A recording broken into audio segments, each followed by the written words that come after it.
But you never know that you could. And when you feel that way, ain't it good, good dancing in the red and gold. Dancing in the red and gold. What's up, Faithful? Welcome to the 49er Faithful UK Live. As always, I'm your host, Paul Hope, and I am feeling pretty good. That's right, Faithful. The news broke at 10:30 p.m. for us in the UK that Brock Purdy and the 49ers agreed to a 5-year, $265 million contract. But before we get into all that and much, much more, smash that like button, make sure you're subscribed, and drop a UK 49ers into the chat. And feeling pretty good like myself, I'm delighted to be joined by Naji Kara. Hello, everyone. Next up. Lee Gowland. Hey, fellas, how we doing? And last but not least, Gareth Ellis. Good evening, everyone, and Paul, and Lee, and Naji. So, chaps, Brock Purdy, finally done. As I've just said, 5-year deal, 265 million extension, 181 million in total guaranteed salary, with 165 million guaranteed within the first 3 years of the deal. Now, when the news broke at 10:30 on Friday, chaps, I'm not going to lie, I nearly took Naji's advice and thought, shall we do an emergency pod? If there was ever a time to do an emergency live or over the weekend, but also, before we get into this, apologies to those people who can't join us today. We have changed the schedule, but as we said, chaps, we couldn't leave this till Wednesday. All the content creators have gone live over the weekend, and it is the breaking news that I don't think any of us expected. Is that right, Lee? It certainly is, mate. Sorry, I'm just in the middle of texting Joel and I trying to sort out a meeting. Yes, it's the news that we all wanted. The fact that it's come so early in the off season is good. The rumours as well about other deals that are going on. The fact that George Kittle's there, I think it's shown that we are turning a corner. I mean, we went into this off season. We all had a couple of things on our mind.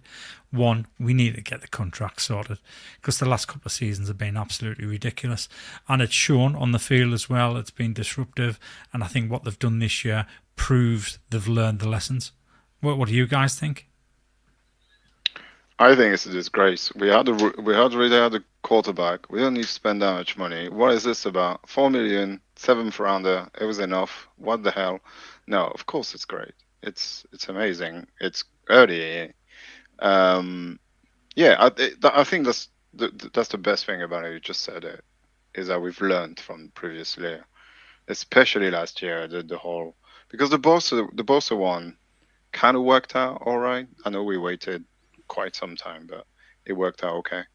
We did make a big push that season. It's just, last year with the Ayuk thing, it just ruined the entire team. And the fact that they're learning, and we've done George Kittle a couple of weeks ago, we're doing Brock Purdy now. There's rumors that 54 is probably going to sign soon. Even if it's in a month's time, it's better than anything, right? And then that's sorted, kind of thing. We don't have to worry about this for the next 3 months. It's just good to see a bit of growth in the front office and the way we handle things. It's great. And then we can talk numbers, but I'm very happy. It could have been 75 million a year. I wouldn't care. Brock is the man.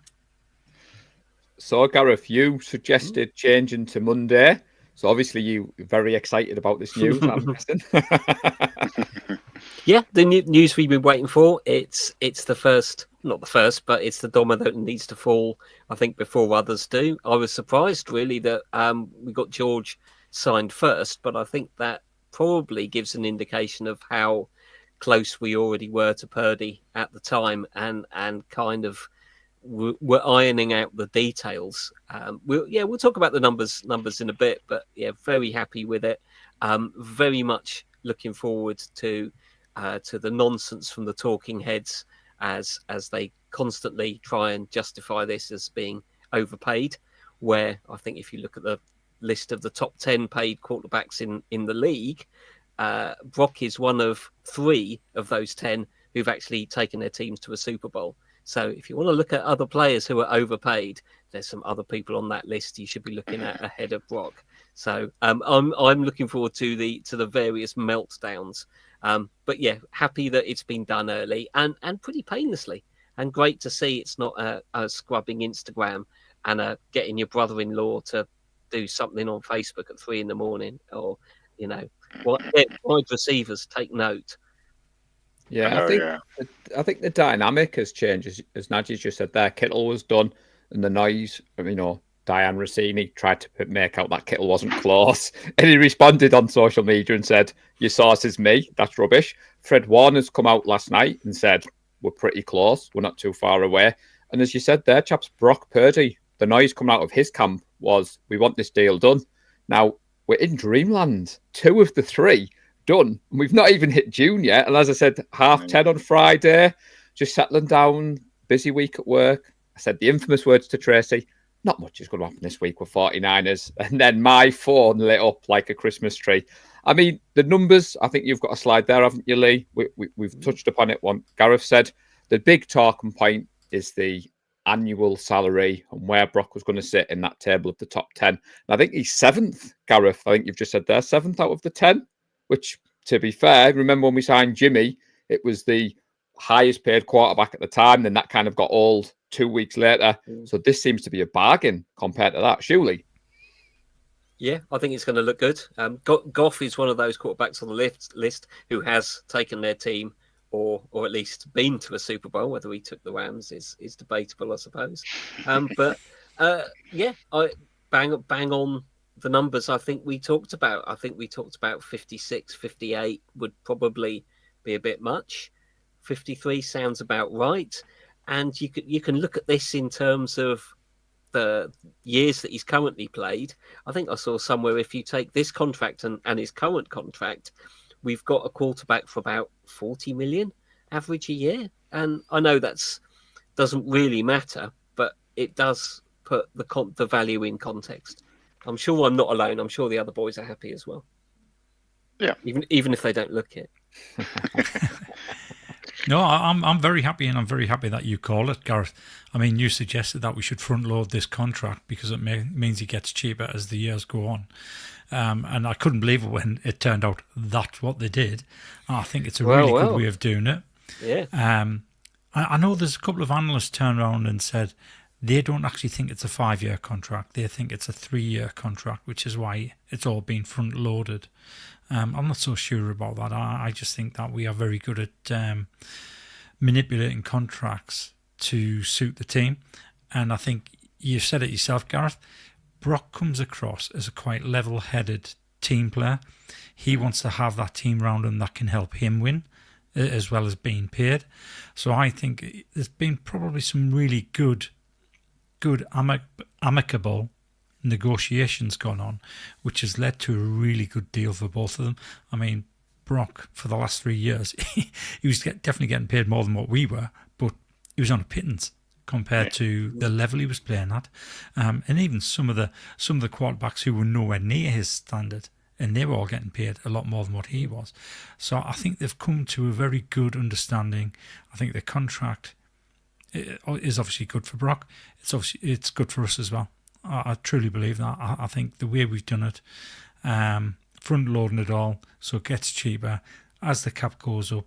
I think based off the negotiations we've had with George, the negotiations we've had with Brock, hopefully the ones coming up with Fred, put us in quite a strong position going this season, considering how many pieces we've lost in free agency and we've traded away. But then we all thought we had a fairly strong draft and we're all excited about that. I'm now really excited about this season because I know there's cap space there now to actually bring in reinforcements, bring in veteran reinforcements. So I'm quite happy. I mean, what's crazy, before you give your thoughts, Najee, is you talk about that cap room, Lee, the 85 million dead cap hit, yet we're still front-loading these deals. And Pat McAfee talked about Brock being a 3-year deal because he said Brock's going to outplay this contract and the Niners are going to want to redo another one. And that's the hope that we all want. Yeah. Like you said, the dynamics of the team. Brock Purdy attended the recent mini camp and he said, my deal's not done, but I want to be here with my guys, George Kittle. And there's a different energy around the team, the vibes. We keep saying on the show, trust the process. We're feeling Purdy good. And we're entitled to feel Purdy good. Is that not right, Nadji? Yeah, I think I want to go back to this 5-year, 3-year kind of thing. And it is really interesting, but I agree with Pat McAfee on quite a lot of things, actually. I think he's a pretty good analyst. But I think that's the dream, isn't it? Is that within these 3 years, we win at the very least one Super Bowl. And then when that 3 years is done, then you have no problem paying the guy $62 million a year, because he's won you the big prize. But if things don't go quite to plan and you don't get there and you're in your 3rd year and you're almost there and you need a little bit of extra, then you've got that back pocket money to not having to renegotiate this, and then it's still very cheap, which means you can get your team better, and maybe in the last 2 years you can make a push for the Super Bowl. That's how I see it. Do you hope it pays out straight away, and then you do whatever extension you want in 3 years, or you kick it out and then you do extensions on the back end of it when the team has actually gotten back stronger at the back of the 5 years? So it's really interesting. I really like it, and I agree. I think it just tells it all about Brock and his mentality and the way he wants to help the team. And we've all heard the stories about Tom Brady saying, I'll just take this amount, and then you make a team, and then we'll go and win the championship because that's what matters. And I kind of hope that that's the mentality. And obviously, the numbers are a lot different these days. But the cap's going to go up. This deal in 2 years is going to feel like absolute peanuts. When all of those big contracts are above him or just below him are going to need to get redone. They're going to be above him, and we're going to be very happy to see here and pay him 53 or whatever it is, the pro rata per year is. I'm super happy. The only thing I'm kind of gutted is I would have wished for a longer one to show kind of a longer commitment, kind of what Patrick Mahomes did. He signed a 10-year contract. Maybe not 10 years, because it's a bit silly. You're clearly not going to play that much. But that contract for 10 years is what I mean. But I would have liked to seen 6, 7, maybe even 8 years, just to show I'm young and I'm not going anywhere anytime soon. This is where I want to play for the rest of my life. That kind of deal I would have liked. But I mean, 5 years. Do you not think they've changed the narrative, Nad? You were like, I was talking with Michael on Discord, and he seems confused at why we're redoing Warner, because he's got 2 years left on his deal. But if you look at Fred's cap hit for these next 2 years, a couple of years ago when we were doing these deals, we were kind of kicking the can down the road, the void years. And I think what they're doing now is they've said to Brock, we're not going to make you the highest paid annual average quarterback in the league, but we're going to give you a $265 million contract, 181 in total guarantees, which seems to be the talking point at the moment, is the guarantees and where he sits in that table. I mean, as Lee said at the start, he was already earning a lot more than us, but it was a pittance compared to the quarterbacks. And I think the fact that we've got this deal done, it also ties Shanahan to Purdy, and it's kind of, we've just got rid of all that noise. And that's like you said, Najee, 3, 5, 6, 7 years, but at the moment, these two aren't going anywhere, and it's up to these two to kind of take the team to the promised land. Yeah, true.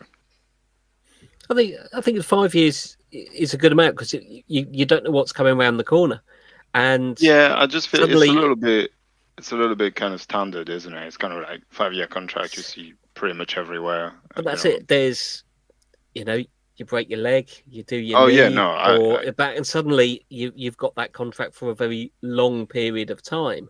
And no one wants that, but it's a rough old game, and it does happen. Len Dog, you're totally right. This is an extension, so he's still on his last year of his rookie deal this year. Obviously, he would have gotten the signing bonus, which make this year a lot more lucrative for him. But he is with us for the next 6 years, so it's 2031 when that contract runs out. which is, yeah, 6 years is good. I just, I don't know. It shows commitment to say, oh, we've signed Brock for 7 years. It's all right, Len Dog. Nadia was just excited because we did start the show saying it was an extension, and we're all It feeling is an Purdy extension. chords, That's Nadia's very true. come on with the 54 because we're hoping that's the next domino to fall. I mean, I'll be honest, preparing for today's show, seeing the comments from Fred Warner himself has got me feeling very excited.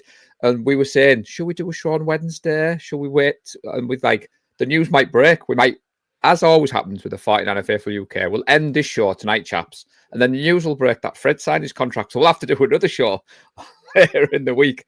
But we're joined by Matt. He's put there, he's feeling pretty good.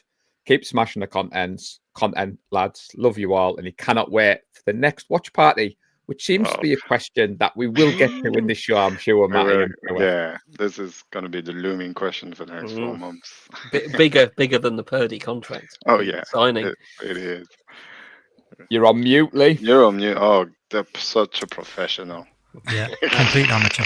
You know what? I hope the 49ers have learned from past and listened to what we've told them over the last couple of years, and we actually find out what the watch party is going to be in the next couple of weeks. That is the hope. I mean, that's breaking news. That would be even bigger than Brock Purdy getting his contract. Oh, yeah. If we find out more than 2 weeks before the event. Yeah, if we can find out 3 months in advance, I can definitely make there's no and then expect to have to organise it all in 2 weeks, get the tickets sorted, sort out all the ticketing issues as it's ongoing. Yeah, so hopefully if we can have at least 3 months notice this time, that would be great. That would be great. That would be great indeed.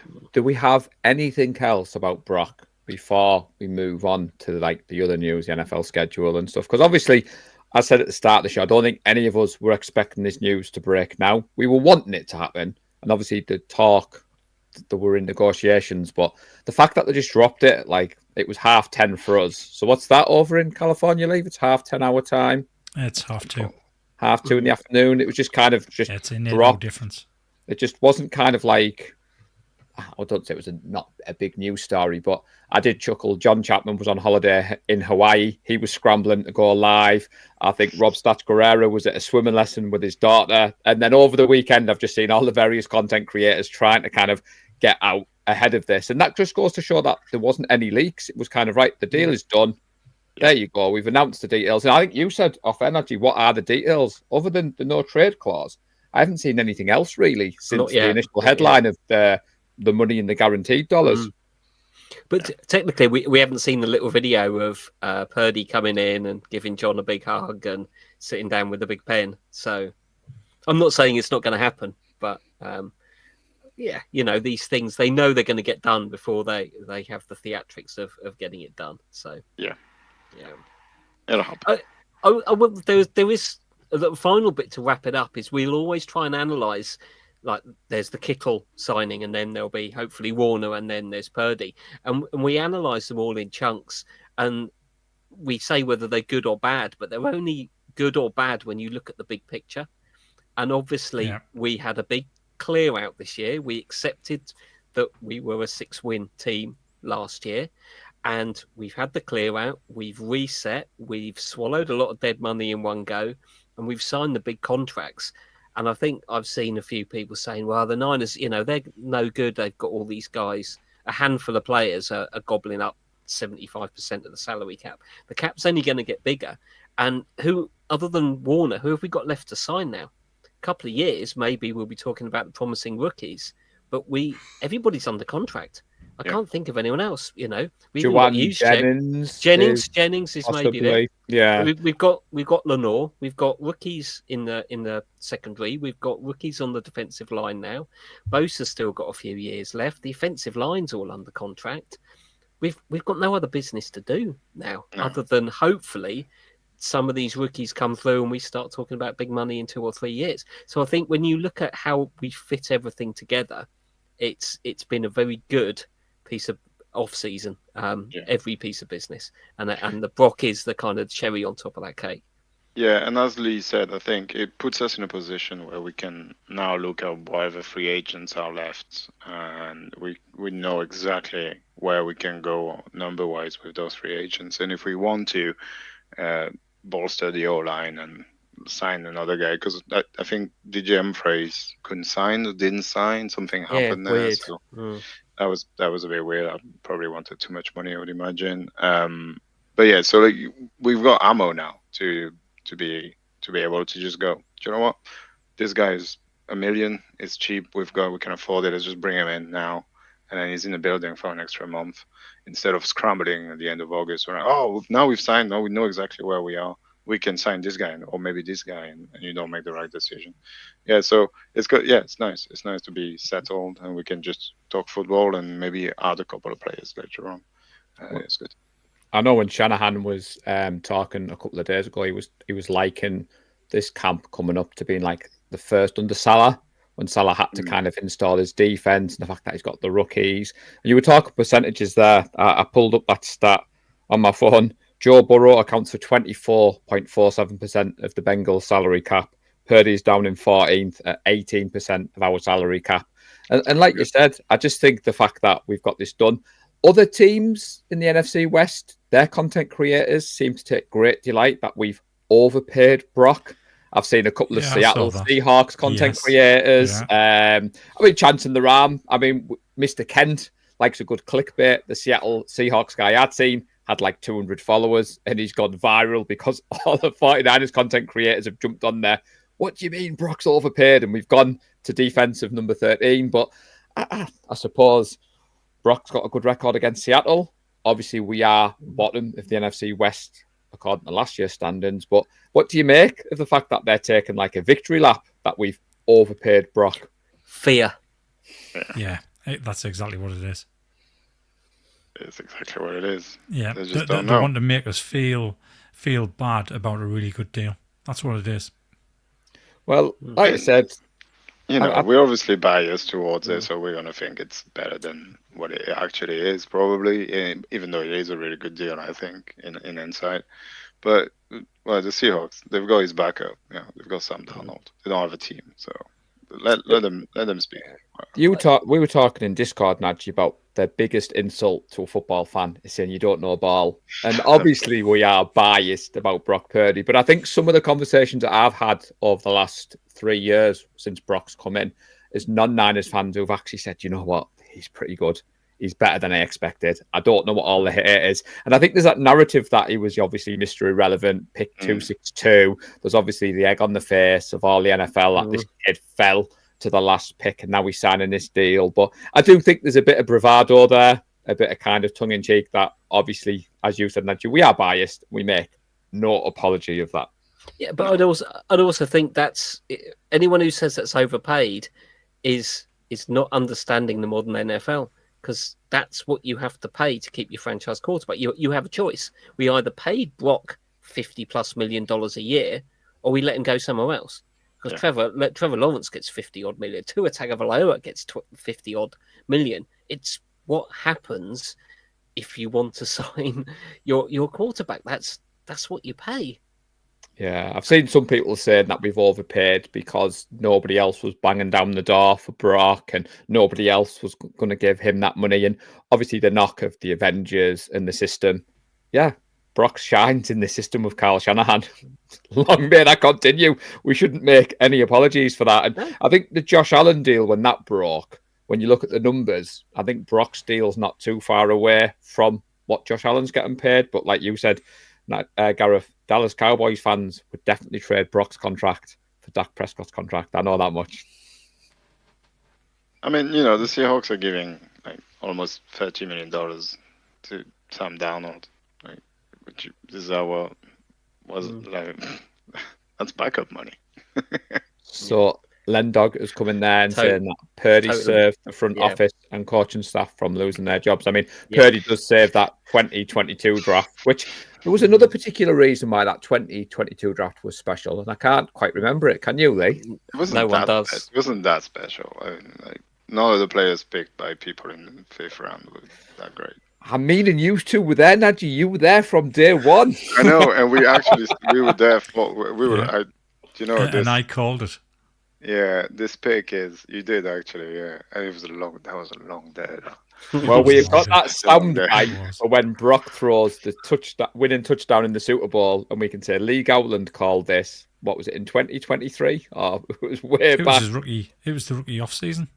Yeah, as soon Yeah, as it I saw him was- playing pre-season, Yeah. that's Yeah, when I we turned both around were and like, said, you know what, this guy it looks. He just good. looked really good, didn't he? He played Yeah, what, he fourth looks really, quarter against, was it the Vikings? I want to say. Yeah, Can't something remember. like that.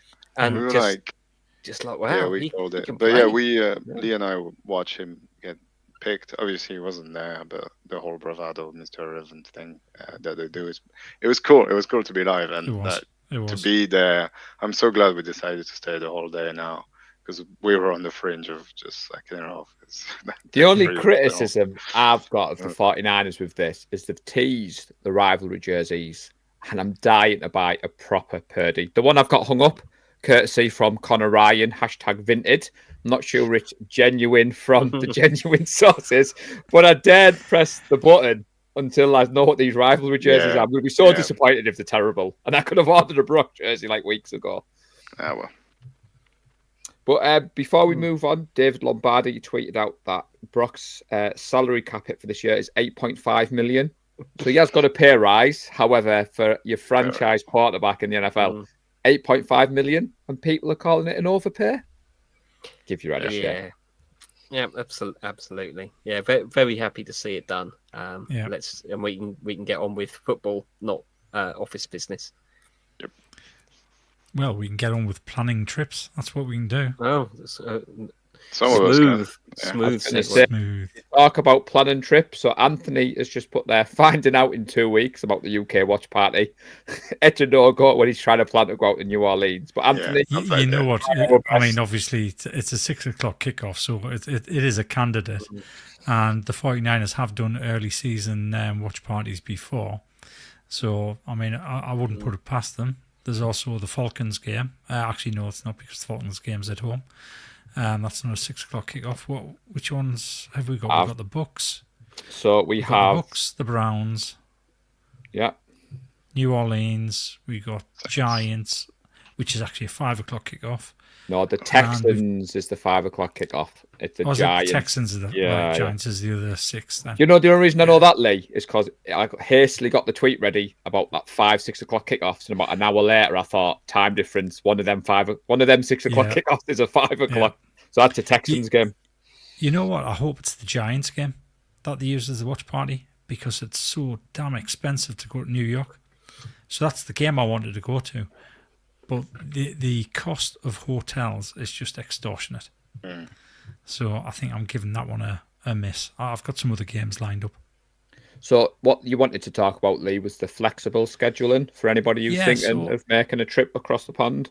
Yeah, I mean, obviously people are looking to make the trip across there. And starting last season, it's become increasingly difficult for UK members, for EU members, anybody in Europe who wants to fly across to San Francisco to see a game, because we have to book our flights months in advance to get a decent price. The hotel's not too bad because you can book your hotel and you can cancel free of charge on the day for a lot of hotels over there. But your flights can't change without significant cost to yourself. So now we've got these additional flexible scheduling rules in, and they've moved it all the way to week 5 as well. So it's starting week 5.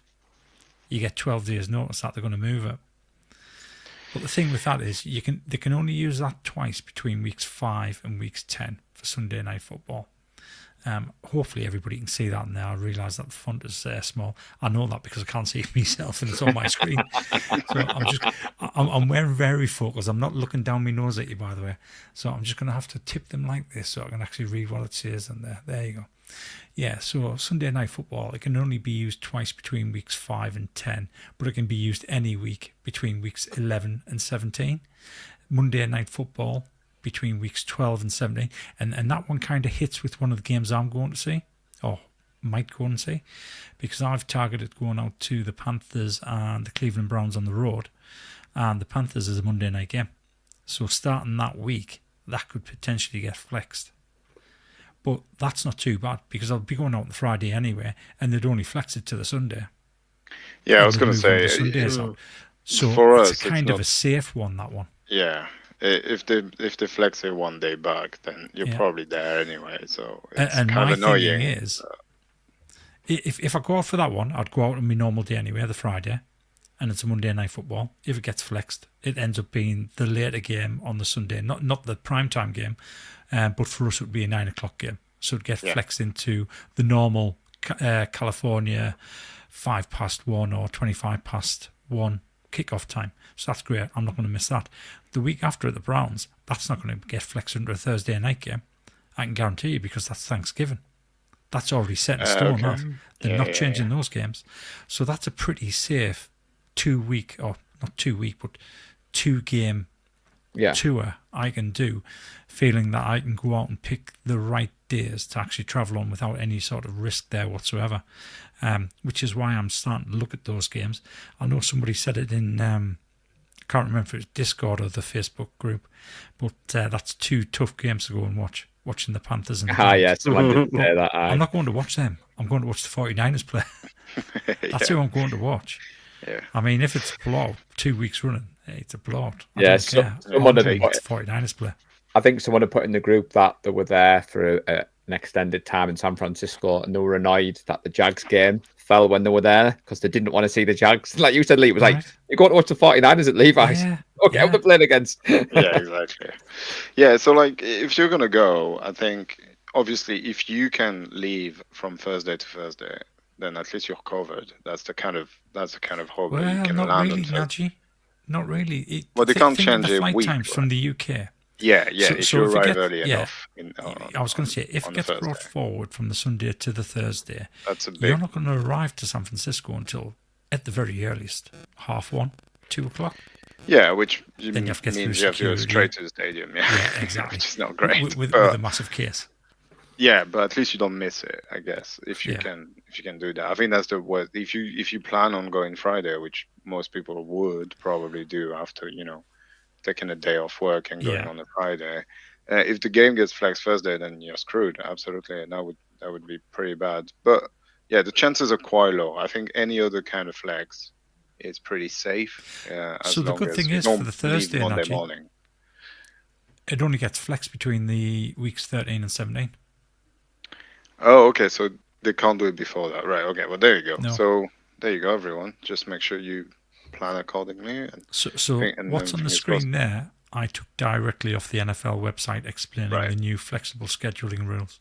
So we might share that in the group, because what's been interesting with the growth of the group since the schedule was released. I mean, we did a show last Wednesday, then the schedule came out the next day, and I've seen a lot of posts with new people asking for questions, asking for hints and tips. So this is quite useful. So someone has put there, Anthony's put that the New York Marathon is the same weekend, so that might be Oh, why. that'd be why, Nick that'd be Mansfield, Bebop's Typical. come up with the Giants game is in New Jersey. I like that one.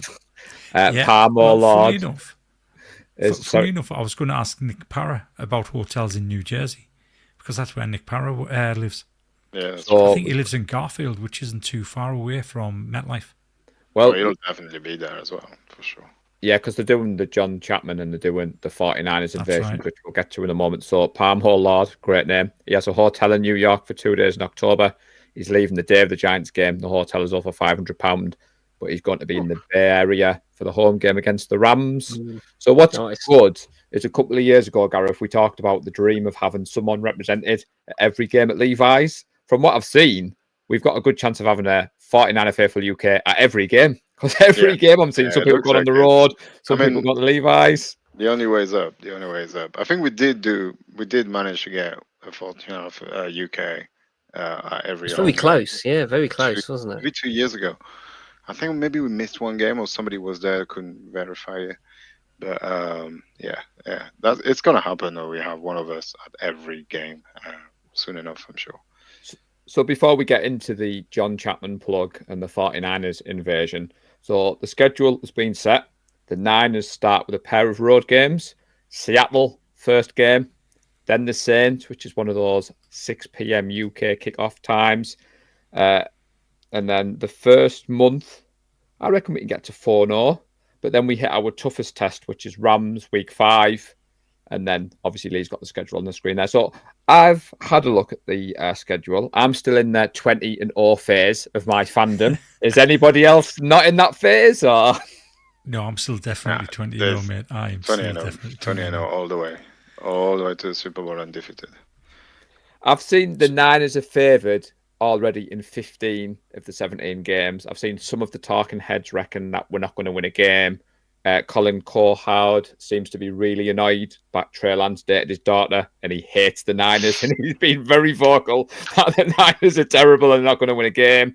And I'm keeping the receipts. There's a few of them that I'm making the notes because it's going to be interesting when we, get that number 1 seed and we're en route to number 6. So 2 of the games on there are the other 2 games I'm thinking about attending. So the Saints and the Cardinals, because the Cardinals is on my birthday. So that'll be the second time I've been at Levi's on my birthday, and I kind of think that's quite a nifty thing to do. The only problem I've got with that, I didn't particularly want to travel in September because I'll have only just come back from some holiday with my wife at the end of August. However, I mean, it's effectively, what is it? It's going to be 7-8 working days I'll be away. So it's doable. I mean, what's also good for the 49 Faithful UK, the first 4 games, no red eye games. The first Discord after dark will be the LA Rams. I say that. I mean, the Jags at home's a 9:05 kickoff, so we know that's going to descend into after dark very early on Discord. Yeah. But I mean, Seattle on the road, chaps. I mean, obviously this time last week we were thinking it might be the Colts, but we're starting with our biggest rival on the road. I mean, I'm excited for this one. Yeah, it'll be a good tone setter. I think it's a tough game. I think it's a tough start because the Seahawks fans wouldn't have had enough losses to knock the stuffing out of them and shut them up. Bold prediction, so 31-13 score. I'm calling it now. No way, we'll do it. If Kev Williams is watching, get that down on the Predictor League score sheet. It will be a tough game, mostly because we have no idea what the Seahawks are going to do. It's a brand new team, no DK Metcalf, no Tyler Lockett. We've got no idea what perhaps a lot of these teams are going to look like. I think out of there, I think LA are going to be good. I think the Bucks are still going to be good, and I think they've probably done good business. Don't know about the Texans. I think the Giants are probably going to be poor. I think the Saints are probably going to be poor. Don't know about the Falcons. I think the Falcons, Texans, they won 6 games. I think wouldn't be surprised. If they won 12, I wouldn't be surprised. You're forgetting all these teams don't really have a quarterback, and we have a D-line now. So I'm feeling pretty good about this season. Remember that I'm feeling good, but I think there's a lot of teams there that are teams that sack record, good or bad. What was it? So 71. So the schedule come out, Gareth, and we're going to have, as we said, 5 games that are UK friendly. I seen someone, I don't know whether it was tongue in cheek, moaning that we only had 5, and I thought, hang on, we only had 2 last year. So the fact that we've got 5, so obviously that gives us numerous watch party opportunities. There's been a lot of talk about us doing our own as well as the official 49ers one, but the difficulty we've got is, and we've talked off air about this, so I'll share with everyone, until we know what the Niners are doing, it's very difficult for us to make any plans, because I think you said it in the group chat, Gareth, if people can only afford to go to one, they're going to be really annoyed if they commit to going to our group meet up and then the news breaks there's the official one. So we're a bit stuck, aren't we, at the moment? Yeah. Well, we are, but I don't mind telling people that I've already reached out to the 49ers and hopefully we'll be having that meeting with them within the next 2 weeks to find out exactly what their thoughts are on potentially which games it might be. It doesn't mean I'll be able to break that news and let people know, because obviously it's up to the 49ers when I can tell you that news. But we'll get a good idea of when it's going to be. Well, I think they understand it's got to be those 6 p.m. kickoffs. Yes, just because of the venue arrangements and the late night on Sunday in the UK. So that immediately narrows it down a little, doesn't it? So there's going to be obviously the London games, and I haven't got the date to those. So obviously I'm thinking there was that time where Joe Staley was across, and there was a few people at the group who were saying that they went to the game at Tottenham, they couldn't get across. So obviously I don't know whether they'll avoid London at the same time the London games are on. No, I mean, that Texans game on October the 26th, that's a 5 p.m. start. That looks very tasty for me. 5 p.m. in the UK. Yeah. Yeah, that's nice. I don't think they would use London or not, or because people can't get to it. I'm sorry. I don't feel too bad if you've just gone to watch a football game. You arrived 30 minutes later.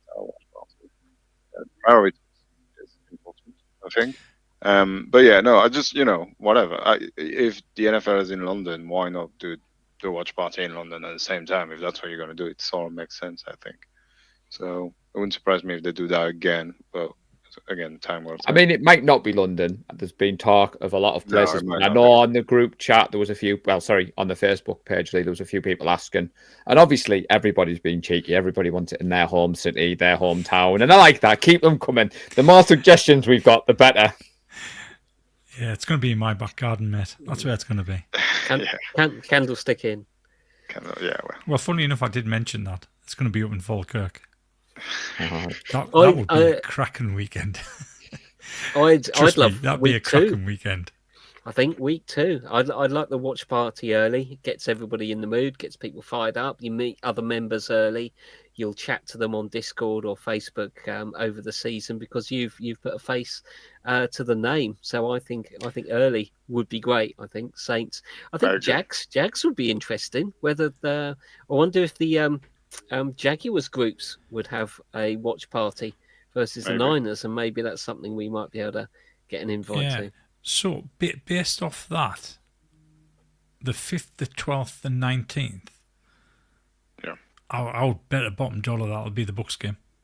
Because I think they want to do it in London when there's an international series game on because of the amount of people they got coming to those venues. It does make sense. It makes a lot of sense. We filled the first venue and then we filled the overflow as well because of the people coming from the international series game. I mean, that's not ideal for people that have to go to the overflow because they don't have an alumni there. There's no giveaways or anything like that. So it's a little bit hard on those, but I think that's what they'll target because they're looking for numbers. That's what they're looking for. Well, I hope not. That's bad news for me. My baby's due on the 6th of October, so if it's on the 12th, I won't be there. And obviously the keep your legs crossed. the oversubscribing issue when we had it last time with the overflow, but that's a conversation for another day. We've also all been invited to Copenhagen. Thomas from Denmark Faithful is in the chat. So he's put they're having a watch party on the 14th of September. And I know they're making plans. I know the Irish Faithful are making their plans. And it's this time of the year where the feel-good factor's back and you see all the various fan groups looking at what games you can go to and what games you're looking forward to. Annual leave requests. I had a meeting last Wednesday, Najee. My boss was like, you haven't put any leave in. I walked in today and I was like, I've got the games. I've got the UK kickoff times. She's like, what do you mean you need December the 23rd off? I was like, well, we're playing the Colts at 1:15 in the morning. There's not a chance I'm coming to work the next day. So it is that time of year where we're all kind of coordinating leave and plans. And I'm excited, as you can tell. Yeah, just a bit. I mean, that Copenhagen meetup, I think I posted in the Danish group.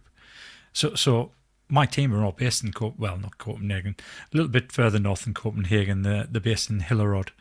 But if I can engineer a visit over to Hillerød for that week, I can fly through on the Sunday morning and attend that in Copenhagen on the Sunday night, and that'd be pretty cool. I think Bo, Kim, and Thomas will be over the moon if I rocked up on the Sunday night. So I'm going to try my best to try and engineer that move. So this is what we're talking about. We're going to look to have some of the more local meetups. People are going to coordinate that. And what's been great is, I know Nancy Georgina, who's based in Manchester. She's got that relationship with the Brotherhood. I know James Evans and the Calderdale local motive lads have got a good deal going on with Hickories, and there's Hickories popping up all over. I know there's one in York, there's one going to be in Thornaby. So there's big plans for us this season. The fact that we've got 5 early games, we've got 5 primetime games, and we've got 6 9 p.m. games, and obviously week 18 to be confirmed. But by that point, the number 1 seed will be wrapped up, and it won't matter. So don't worry about that one, Faithful. Exactly. I was going to say, there's the back end of the schedule to look at. So Yeah, there is. what do you think about the bye week? Yeah, it's a bit late. Let's hope. That's what I let's hope thought as everything well. goes well until then.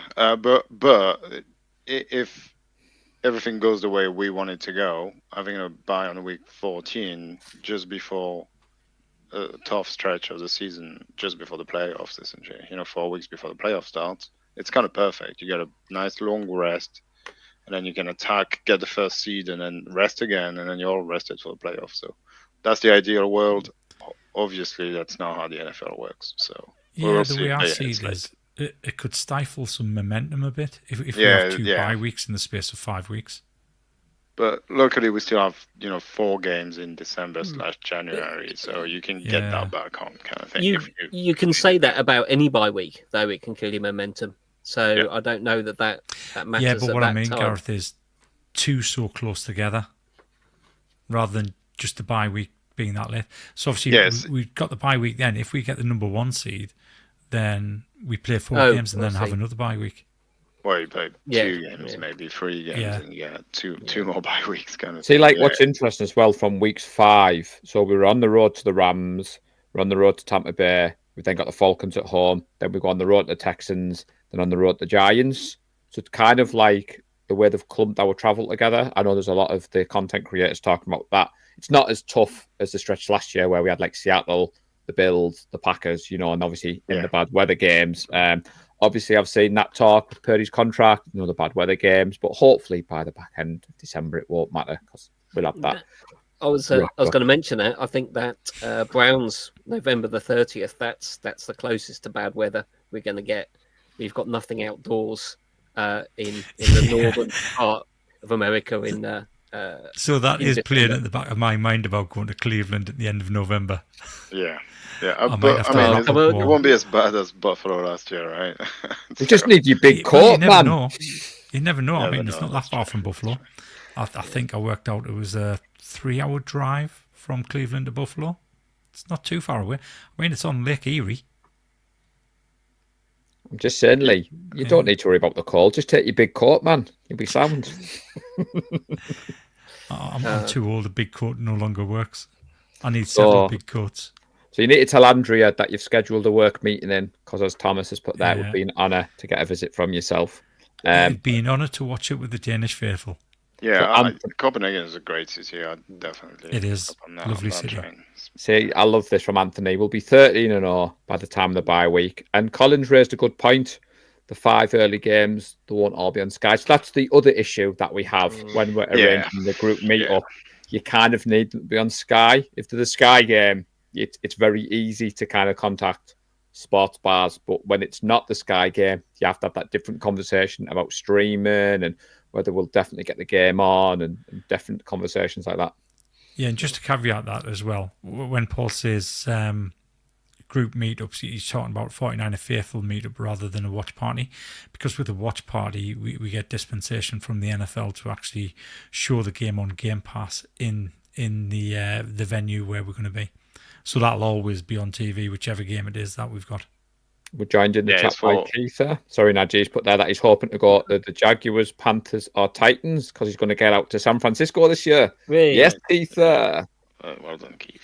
It's yeah. it's a good back end, I think. With Yeah, it is. buy is a little bit later than we want, but I Has to think happen every now and then, you've got to take it, and I think it's more about how you use the bye week, which is down to coaching and preparation and medical staff and all that sort of stuff. But I'm happy with that back end in terms of avoiding the bad weather. What have we got on there? 3 away games, 5 home games. That's pretty good. Finishing it with back-to-back home games. If those are the conditions, if you need to be winning your last 2 games, it's nice to have them at home. Yeah, no, it's a Ooh, really good point. We're playing yeah. indoors and then at home, because the Colts will be indoors, and then it's home, indoors, home. So cold weather, extreme cold weather is not going to bother us unless we have to go somewhere during the playoff, and then it's not so good that we haven't been able to acclimatize to it. So it's one of those that we'll get to it when we get to it. It's no point. Yeah, I burning can bridges. honestly see the Bears being a bit of a banana skin, to be honest. I think they're going to be a tough opponent this season coming up. Well, Oh yeah, I'm I not like saying what they they're did in easy. it doesn't matter No, when no. you're 16 Yeah. now. But I'd rather be Yeah, facing them at that'd home on December the 28th than at Soldier Field on December the 28th. Because I think they'll be good, yeah. and I think they will be potentially still in the playoff hunt by then. I don't think they will be good. They've made too many moves this offseason. No team is good that made that many moves in here. No, but I think they could be coming good at the back end of the season. Yeah, maybe. Yeah. Maybe. They might We'll start finish 3 and 16 5 or something, but I'd expect them to flip that on the back end. Finish see. 17 and 1. Who cares? Doesn't matter. Well, I am also glad that we've avoided the holidays. We're not on the Thanksgiving. We haven't got Christmas Day. So looking at the schedule, I was kind of relieved at that. Is there any... we talked last week about a particular game that we would all like to go to, but obviously the schedule's out now. Rather than the game you'd like to go to, and I've mentioned Seattle week 1, is there any game that jumps off the page that you've got it circled, you're excited for? I'll go to you first, Gareth. Is there any game on that schedule that you think, right, that's the one I'm really looking forward to? It's always the divisionals. I think it's the way the scheduling has worked. I don't think that there's many, maybe the Giants. We haven't come up against many rivals. There's no Cowboys, there's no Eagles. The Bucks is probably the team that's been consistently good over the last few years. Though they have been in a consistently awful division. Jags doesn't have that much. Saints, always got to say, got to like the Saints. You're saying all the games. You're saying all the games. Yeah. That's why I went to Gareth first. Keep going, Gareth, buddy. Keep going. Nothing sticks out in the way that, a Cowboys game or Eagles game. Well, I've got one. I'll tell you what. If nothing sticks out, Gareth, you don't spend enough time in Discord, because for me, it's got to be the Giants game. That very first scatter ball touchdown, it's going to be an absolute meltdown in Discord. I can't wait for that. Well, you mentioned the Giants game. There's a few people worried about the state of the turf. I'm very worried about that. No, my game is the Texans one. I want to see a DeMeco versus Saleh. That's going to be just great. It's going to be a ton of fun. I can't wait for that. It's going to be. I'm looking forward to that. Yeah, that's the one I'm most looking forward to, I think. What about you, Lee? Other than the ones you want to, obviously, well, I don't know which ones I'm going to yet. Like I said, I'm planning on the Panthers Browns, but that might change. As I've mentioned, the Cardinals is on my birthday. If I can at all swing it in September, which if my plan at work goes to plan, then I should have a relatively stress-free September, but I'm taking on more work as each day goes by, so I wouldn't count on that. I really wanted to do a Thursday night road game, but I don't particularly fancy the LA at all. I don't like LA as a place. Don't mind the team. Going to see the team. There's the soundbite. There's the headline. No, I would like to go to SoFi. The Los Angeles Rams, Lee. Yeah. You've professed your utter disdain for that team. I do have a disdain, but I don't mind us going to see us play them, because I've done that several times before. New York, for obvious reasons, I wanted to go to New York, but that's not happening. I don't know. It's a tough one, this one, because to me, nothing really stands out where I think I have to attend that game. It would have been New Orleans. It would have been New Orleans. Yeah. That was the one. I could go to any. That would be the one. That's the advantage of last year's terrible season. You're looking at these opponents, and there's none that are jumping off the page. But it leads us nicely onto the next slide that Lee's prepared. So this is a cheeky plug for a good friend of the show. So there's the... This one is the 49ers official invasions. Yeah, so Nick Clark, good friend of the show. That's where I was going with this one. Well, Nick Clark and Laurel Fong. So Laurel took over as the fan engagement manager, but I think Nick still has a lot to do with these invasions as far as driving them is concerned. Hopefully I'm not doing a disservice to Laurel there, but these are the 4 that's been officially arranged by the 49ers. As you can see, Seattle, I bet you that's quite a good event, that, because even though I didn't think much of the city of Seattle, I was quite disappointed with the size of it. I was still impressed with the venues that they had there. New Orleans, Houston, and New York. Again, Houston. So I've just taken on a piece of work. a project, well, a program at work, and the first place I need to oversee is Texas, College Station, which is only a 2-hour drive away from Houston. And aren't you going there on October the 26th? What a coincidence that is. I mean, if I can work it out, so I'm there the week after the Houston game, I can travel on the weekend and then go and see the Houston game as well. So I'm trying my best to get to as many as possible and minimise the expenditure for me. You know the question when you go for an interview, lad, like any other questions, Lee's like, right, just want to know, these cities have a football team. Can I supervise every single one of them, please? Well, I mean, the reason we've mentioned these invasions, if you are heading out, and I know there's a few group members heading out, we would urge you to check them out. These are official 49ers events, and it does fill me with confidence, Lee, that they've announced these early. Maybe the UK party is going to get announced because, you know, look at the fonts. It's part of the new bold brand that we talked about last week, and all looks very pretty.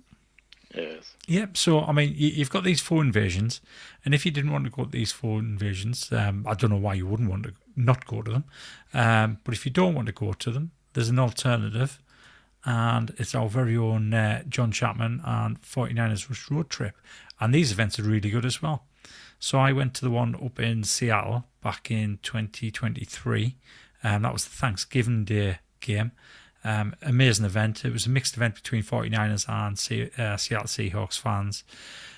John did the normal stuff where the raffle off prizes, signed memorabilia, stuff like that. Loads of food and drink on, and a short walk to the stadium as well. And they are great events. Yeah, and they're always very popular. I know Brett and Matt went to the Buccaneers one, and we talked last week about getting back out to Levi's. Similar to everybody else, a road game is on my bucket list because I want to go to one of these events. I mean, the one you went to in Seattle, your Ben is centre stage, by the way, on Chapman's advertising. I've got a screenshot of that. So, you know, El Presidente is nowhere to be seen, but there's Ben Gowland. Kim Sorensen was on there as well. Yeah. You and Andy Hodgson were to the side, apparently. I think you'd had too many fireballs from what I remember. Standard, that classic. Was probably the case. Not expecting anything else. You know, I think we were bobbing for beer bottles. You know how we do bob for the apple? Well, I had a big bin, basically, big bin full of beer and ice. And we were bobbing looking for a certain type of beer. I still remember I think it was Coach Yak or Brian Reddick, one of the content creators I follow, and they showed a video of you all walking to the stadium. Oh, it was Brian Carter. I recognise those voices. And there was you and Andy singing and getting the chanting going. Nice. So, yeah, people, if you're even people from the States that are watching this, just go to those. They're amazing. Good people and friends of the show. Go. It's fun. And then you go and watch a game. It's great. Yeah. Good times. Brilliant. So we will be doing a deeper dive into the schedule. But before we finish off, chaps, we did allude to the start of the show where Fred Warner has come out and he's made some comments about the extension being close. I mean, that would just be the icing on the cake, wouldn't it? The fact that we've got Kittle done, Purdy done. I mean, you've got 54 on there, Nadji. I thought you might have some breaking news because I did have my phone switched off before we got live. Keep texting him, but I think he's very busy trying to figure out the last wrinkles of the contract. Yeah, it's gonna happen. Fred's not going anywhere. I think there's clearly a shift in the priority in the front office and keeping figureheads of the team and the people that actually mean a lot more than just players. The Kittle and Purdy will become one of those guys. He's been here for a while, but he's not quite Kittle-Warner level yet. But Warner and Kittle, I think, are the two figureheads at the moment, representing what we do and how we go about it. So, yeah, he'll get signed. No doubt at all. I've seen a few people in Discord before you and Lee give your thoughts about that. They were worried that Warner was under contract. So why were we looking to reschedule him now? And I think it makes sense. Years, isn't it? You said that.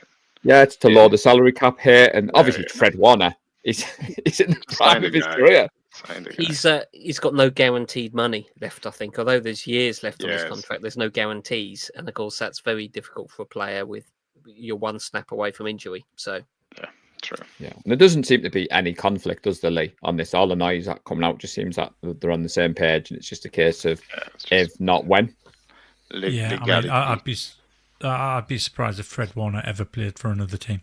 I think he's That's a 49er lifer.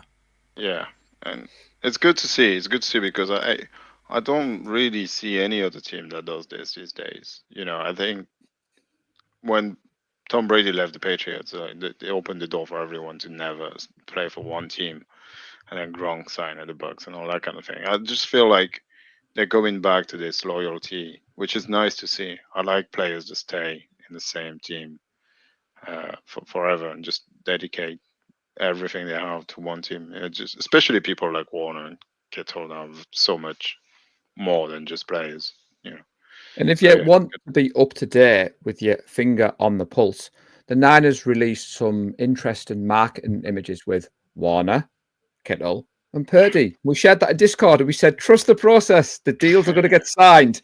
Now, people may scoff Najee, but 2 of the 3 have extended since the 49er Faithful UK said that. They are listening. Lee's got those links with Jed York. So if you've not joined Discord and you want to know how to join Discord, reach out to one of us 4. We'll point you in the right direction. Before we finish off, have we got any final thoughts? Because I was going to ask you guys, I know we're on the hour, but all this, we talked about schedule release and how everybody's making a faff out of it nowadays. I thought ours was pretty poor. I didn't really enjoy it. But I did like the teasing and the box thing. That was kind of cool. Although we still haven't seen any of it. But yeah, that was just Connor Ryan's vintage parcel getting sent over. That's all that was. That's what it was. Well, what do you guys think of that schedule release video? Yeah, I'm the same as you, Natty. I wasn't particularly impressed with it. Yeah. That was a bit rough. Didn't spend too much money on that. Yeah, the big bold new reveal and all the rest of it. But any final thoughts, Gareth? Because it doesn't matter that we've hit the hour. We can keep going for a little bit longer. Don't worry. No, I did have one, but it's gone. It will come back to me for the next show. Happy with the way the off season is going, and I think Purdy is perhaps a bit of an outlier, but everybody else that we've paid, not just this season, but everybody else that we've paid big, 31 other teams in the league would pay those players. Everyone would pay Warner, everyone would pay Kittle, pretty much everyone would pay Ayuk and Trent Williams and McCaffrey. So we've put the money in the right places to the right guys. Any final thoughts, Lee? No, not really. I mean, we've done it all right. I've said everything I need to say at the start of the show about the contracts. Let's just enjoy this off season because it's a good one. Definitely. Well, on that note, thank you to everyone who has joined us tonight. As I said at the start, please do like the video, subscribe to the channel, and tell your friends about us. Don't listen to Lee Gowland. You do have friends. We do really appreciate it. The channel wouldn't be where it was if it wasn't for you guys. If you're watching the show back, Martin Hughes, I'm talking about you. Please do leave a comment. It really does help with the YouTube algorithm. Chaps, I've had a blast. I'm feeling pretty good. As always, thank you for joining me. We will be back, whether that's later this week, whether it's next week. The important message is keep those notifications switched on, isn't it, Gareth? Because you never forget when you change the show around. No. And as I've been saying all along, faithful, trust the process and go Niners. Go Niners. Bang, bang, Niner gang. We love the San Francisco 49ers deep in our heart. Like Joe Montana in the corner, deep card. Garrison Hurt, stiff farm going